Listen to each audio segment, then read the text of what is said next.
السلام علیکم ناظرین، میں محمد سلیم عباسی۔ ناظرین، جب بھی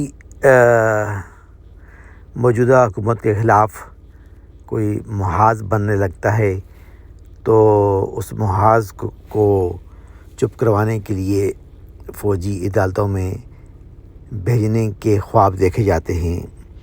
ایم کیو ایم کے خلاف بھی یہ خواب دیکھا گیا تھا، اور پھر جب ایم کیو ایم کا وزن موجودہ حکومت کے پلڑے میں پڑا تو پھر سارے کے سارے خواب دھرے کے دھرے رہ گئے، اور آج کل عمران خان کے خلاف بھی یہی خواب دیکھا جا رہا ہے۔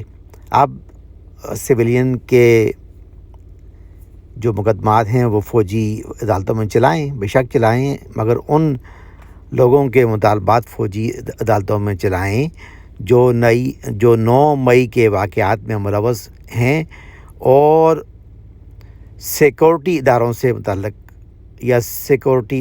تعلق رکھتے ہیں۔ رہا مسئلہ سویلین کا، تو وہ اگر فوجی عدالتوں میں چلا تو وہ تو سراسر انتقامی اور سیاسی انتقامی کارروائی گنی جائے گی اور سیاسی انتقام گنا جائے گا، اس کے علاوہ اور کچھ بھی نہیں۔